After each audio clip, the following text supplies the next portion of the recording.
안녕하세요. 깜짝거꾸입니다. 이번 영상은 저의 이동수단 중 하나인 코코를 소개할까 합니다. 코코는 제 오토바이 애칭이고요. 이 애칭은 제 아내가 지어준 애칭입니다.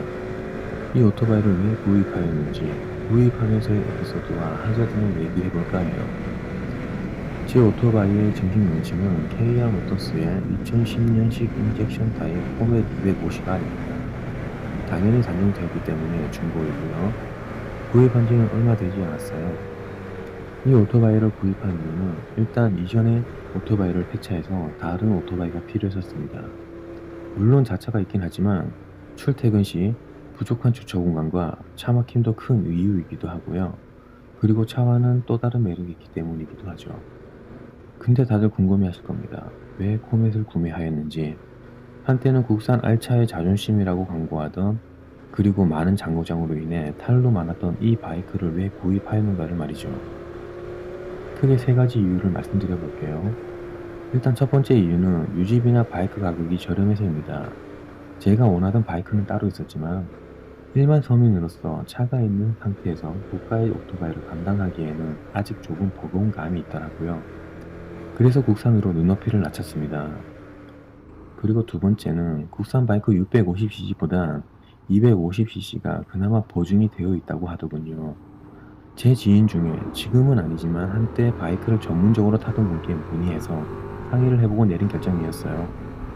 자세한 말씀은 못 드리겠지만 일단 국산 250cc는 가볍게 타기에는 그나마 괜찮다고 하더라고요. 세 번째는 바이크가 저렴하다 보니 제가 자가 정비를 하는 데 있어서 부담이 덜 되기 때문입니다. 그리고 부품 수급이 잘 안 된다고들 하던데 제가 알아본 결과 자가 정비할 정도의 부품은 어느 정도 쉽게 구할 수도 있었고요. 여기까지가 제가 포맷 250R을 구입한 이유 중 크게 꼽는 세 가지 이유였습니다. 그럼 이제 제 오토바이를 보여드릴게요. 제가 구입했을 당시 보시다시피 상대가 깨끗했었습니다. 그래도 불안해서 전문가를 불러 꼼꼼히 살펴보았습니다. 오해하실까봐 말씀드리는 건데, 전문가라는 분은 제 지인이 아니고 안면식 1도 없는 일정 금액을 지불한 제대로 된 전문가였어요. 결과는 일단 8,000km 초반대 계기판 교체 흔적은 없었습니다. 그리고 배선 상태에 라디에이터, 프론트 쇼바 누이 상태도 괜찮았고요. 핸들 산바리 스토퍼는 약간의 상처가 있었지만 미비했어요. 엔진도 외관상 깨끗했고요. 하지만 역시 10년이 지난 바이크라 하자가 없을 순 없었습니다. 분명 판매자가 엔진 누이는 없다고 했었는데, 보시다시피 엔진 헤드 고무 가스켓 쪽에 약간의 누이가 있었고 또 디쇼바가 나와서 너무 울렁거리더라고요. 지금 사진으로 보기에는 괜찮아 보이지만 누르면 정말 몰랐어요. 중고고 시 꼭 눌러보세요. 뒷바퀴가 털리는 이유도 한몫했었습니다. 정말 위험했어요. 그리고 중요한 타이어. 이 타이어가 차주가 3번이 바뀔 때까지 출고 타이어 그대로인 것 같더라고요. 타이어 트레드는 보시다시피 많이 남아 있었지만 옆면 쪽에는 많은 주름이 갈라져서 위험한 상태였었습니다. 그래서 판매자에게 얘기하니 어느 정도 할인된 가격으로 오토바이를 구입할 수 있었습니다. 하지만 이것이 끝이 아니겠죠? 탈만한 코멧이었고 또 중고했으니까요. 이렇게 구입을 한 후 며칠을 타보았습니다. 시동은 일단 잘 걸렸었습니다. 일단은요. 그리고 찐빠 현상도 없었고 나름 땡기는 대로 잘 나갔어요. 그리고 한 달 정도 탔을 때쯤 입질이 왔습니다. 배터리 방전이었어요. 판매자에게 들으니 배터리 교체한 지도 몇 달 안 되었었고 또 코멧은 전기장치가 그렇게 좋지 않다고 해서 오토바이에 블랙박스를 달지도 않고 헬멧을 달았는데도 사망했습니다. 강제 시동했을 때 RPM이 제멋대로였습니다. 점프를 시키고 전압 측정을 했을 때 다행히도 충전은 잘 되고 있었고 원인은 배터리가 문제였습니다. 제너레이터나 레귤레이터면 어쩌나 했는데 한시름 놓았었죠. 그렇게 주위 가까운 센터에서 배터리를 교환하니 정상으로 돌아왔습니다. 근데 여기서 잠깐 드릴 말씀이 있어요. 오토바이 센터를 정말 괜찮은 곳으로 알아놓으셔야 합니다. 그 이유는 제가 아까 방금 가까운 센터에서 배터리를 교환했다고 했잖아요. 인터넷 검색에 블로그를 보고 찾아간 센터였습니다. 블로그를 보니 많은 글도 남겨져 있고 후기도 좋고 해서 믿고 찾아갔습니다. 근데 배터리 교환한 지 한 달 만에 또 방전이 되었었어요. 이때 생각은 이걸 팔아야 하나, 아니면 팔면 다른 분께서도 스트레스 받은 거니까 포차를 시켜야 하나 했었습니다. 얼마나 짜증이 나는지 그래도 한 번만 더 해보자 생각이 들더라고요. 일단 배터리를 교환한 지는 얼마 되지 않았으니 레귤레이터를 교환해보자고 해서 인터넷으로 주문을 하고 교환하려고 안장을 열었더니 연결된 잭이 타서 녹았더라고요. 안되겠다 싶어 센터를 가려는데 갑자기 그 센터는 가기가 왠지 찝찝하더라고요. 그래서 어차피 타이어 교환도 할 겸 엔진 실린더 헤드 가스켓 정비도 할 겸 KR 서비스 센터로 갔었어요. 솔직히 처음에 서비스 센터인지도 모르고 갔었습니다. 피레리 타이어 대리점이라고 해서 갔는데 가서 보니 KR 서비스 센터였더라고요. 그렇게 정비를 하고 난 후 정비사가 그러더라고요. 배터리 자가로 교환했냐고. 이렇게 대충 교환하면 안 된다고 그러시더라고요. 말투가 약간 짜증이 섞였던 것 같습니다. 조금 억울했어요. 그래서 바로 말씀드렸죠. 저는 작업한 적이 없고 다른 센터에서 교환하였다고 했더니 충전을 제대로 하지도 않고 교환한 것 같다고 그러시더라고요. 지금 충전해서 괜찮지만 올해는 못 갈 것 같다고 하셨습니다. 속에서 화가 끓어올랐습니다. 전에 갔던 센터에서 안 그래도 포맷이라고 무시하고 대충대충 하는 게 생각이 나고 배터리 탈거도 정비사가 하는 게 아니고 놀러온 배달기사가 주머니에 손을 넣고 탈거하는 게 생각이 나서 열이 받더라고요. 다행히 서비스 센터에서 잘 고쳐주었고 공인비 없이 탔던 배선도 잘라서 재작업을 해주셔서 지금은 문제없이 잘 타고 있습니다. 이래서 다들 여러 군데 알아보고 가라고 했나 봅니다. 물론 새 오토바이를 구입하면 이런 고민 안 하셔도 됩니다. 구입한 곳에서 잘 고쳐주시니까요. 하지만 저처럼 일반 서민이 그리고 차와 오토바이 두 대를 유지해야 하는 사람들은 고가의 새 오토바이는 부담이 되기 때문에 그리고 또 다른 이유로 중고를 구입하시는 분들은 센터부터 잘 알아보셔야 할 것 같아요.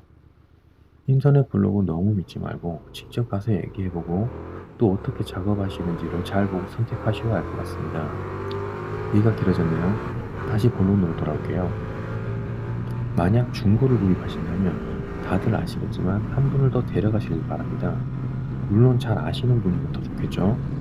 혼자보단 둘이서 보는 게 더 꼼꼼하게 잘 볼 수 있으니까요. 그리고 또 온라인상에 사진만 보고 덥석 구입하시면 안 됩니다. 사는 재미만큼 빠질 수 없는 게 디자인인데 겉만 보고 사시다가는 큰일 납니다. 저도 처음 온라인상 매물을 보니 혹하더라고요. 겉은 멀쩡한데 속은 보시다시피 점검표를 보시면 대박이더라고요. 이 매물은 제가 사는 지역이랑 멀어서 위탁 점검을 맡겼었는데 그냥 샀었으면 큰일이었겠죠. 저도 처음에는 위탁 점검이니까 그냥 대충 하겠지 했는데 생각보다 꼼꼼하게 보더라고요. 그래서 점검자한테 보고를 받고 안 산다고 하니 황당하게도 판매자는 왜 안 사는지 이유를 물어보더라고요. 점검자가 판매자한테는 오토바이 상태를 얘기를 안 해준 것 같더라고요. 하지만 어떻게 자신은 오토바이 상태를 모를 수가 있는지 정말 황당했습니다. 상태가 저런데 제 값을 받으려고 있다니 성질이 나더라고요. 그래도 고성이 오가는 게 싫어서 그냥 저랑 맞지 않는 것 같다고 대충 둘러서 말하고 연락을 끊었습니다. 이렇게 한 4번째인가 포기하고 있을 때 정말 괜찮은 매물이 올라가서 전문가분이 확인을 하고 이 오토바이를 구매하게 되었죠. 몇 가지 하자가 있었지만 생각보다 좋은 매물을 고를 수가 있었고 좋은 판매자를 만나서 자켓 2벌과 여분의 사이드미러, 순정 머플러, 그 외에 여러가지 볼트와 너트, 튜닝 머플러를 받았어요. 보시다시피 튜닝 머플러는 장착이 되어 있었습니다. 그렇지만 튜닝 머플러는 구변, 그러니까 구조 변경이 되어 있진 않더라고요. 합법적으로 타려면 꼭 구조 변경을 하셔야 합니다. 저도 이번에 중고 오토바이를 구입하면서 알게 됐어요. 그런 오토바이만 검색해서 그런지는 모르겠지만 저가의 중고 바이크 튜닝 머플러들은 대부분 구변이 잘 안 되어 있었어요. 판매자분들한테 그 부분을 물어보면 2018년도 이전 오토바이라 환경검사를 안 해서 구조 변경을 굳이 안 해도 된다는 말을 아무렇지 않게 하더라고요. 알아보니 지금은 50cc도 환경검사를 하는 걸로 알고 있는데 2018년 이전 250cc 이하 모델들은 환경검사 없는 걸로 알고 있습니다. 참고하시고요. 이 오토바이처럼 환경검사 안 하는 바이크라도 구입 후 구조 변경 안 하고 모르고 타시다가 단속에 걸리시면 만만치 않은 금액이 나가시게 될 거예요. 구입하실 때 구조 변경 유무 꼭 확인하시고 합법적으로 타시길 바랄게요. 저 같은 경우는 구입하면서 판매자에게 물어보니 하는 얘기가 구변을 하려고 했는데 순정 도면은 있는데 튜닝 도면을 구하지 못해서 못했다고 합니다. 저보고는 돈을 찾기가 힘드니 포기하라는 식으로 말씀을 하시더라고요. 하지만 저는 인터넷 검색도 하고 동영상 보면서 온라인으로 신청해서 원샷 원킬로 깔끔하게 합격했습니다. 꼭 투닝 머플러 도면이 그림이 아니더라도 상관이 없어요. 없으시면 사진으로 대처하셔도 되고요. 생각보다 쉬웠고 허무했습니다. 도전해볼만 하니까 평일날 시간 내실 수 있으신 분들은 꼭 도전해보시길 바랍니다. 시간 없으신 분들은 대행으로 하시면 되고요. 근데 대행으로 하시게 되면 돈이 생각보다 많이 나가시는 걸로 알고 있어요. 지역마다 부르는 게 달라서 정확한 금액은 모릅니다. 이 부분도 참고하시고요. 그리고 한 가지 더 말씀드리고 싶은 게 있는데요. 머플러 투닝에 대한 제 개인적인 생각을 말씀드리자면 머플러 투닝을 해서 굳이 다녀야 하나 하는 사람 중 1인이었습니다. 지나가다 소음기 안 끼고 다니는 라이더들 보면 욕하는 사람이 저였으니까요. 근데 참 사람 마음이라는 게 투닝 머플러가 장착이 된 바이크를 구입하니 마음이 조금 바뀌더라고요. 팔기는 그렇고 버리기는 아까워서 구변을 하게 되는데요. 물론 소음기는 달려 있습니다. 소음기 없었으면 버렸을 거예요. 구조 변경 실패 시에도 버렸을 겁니다. 이웃 주민과 주의를 생각한다면 소음기는 빼지 말고 다니시길 정중히 부탁드립니다. 저도 10년 넘게 차와 오토바이를 타왔지만 저만 그런지는 모르겠는데 좋은 소리의 튜닝 머플러라도 소음기를 뗀 데시벨 기준치 이상의 머플러 소리는 뚜껑 열릴 만큼 스트레스였습니다. 특히 밤에는요. 제발 좋은 바이크 문화를 만들어 일반 라이더가 욕 좀 안 먹게 부탁 좀 드리겠습니다. 여기까지가 제 오토바이 호프에 대한 소개와 소소한 에피소드였습니다. 고작 콤에서 구입해서 이렇게 영상을 올린다고 뭐라고 하실 분이 계실 겁니다. 맞습니다. 저도 다른 몇 대의 수입 오토바이를 타봐서 그 오토바이들에 비해 많이 딸리는 것도 알고요. 좋지 않은 것도 알고 있습니다. 하지만 개성이 뚜렷한 시기에 남들에게 보이시는 것도 중요하지만 자신에게 맞는 바이크를 구입하는 것 또한 현명한 생각이 아닐까 합니다. 저는 제 손에 들어온 이상 남들이 욕하는 허접한 바이크 또는 차라고 해도 애정을 갖고 관리하는 타입입니다. 제대로 수리를 하고 타는 성격이죠. 거기에 대해서는 뭐라고 안 해주셨으면 하고요. 영상을 가볍게 봐주셨으면 합니다. 저가의 바이크라고 해도 즐길 수 있다는 걸 보여드리고 싶어 이렇게 영상들을 하나씩 올려봅니다. 앞으로 즐거운 바이크 생활을 할 수 있게 많은 응원 부탁드리겠습니다.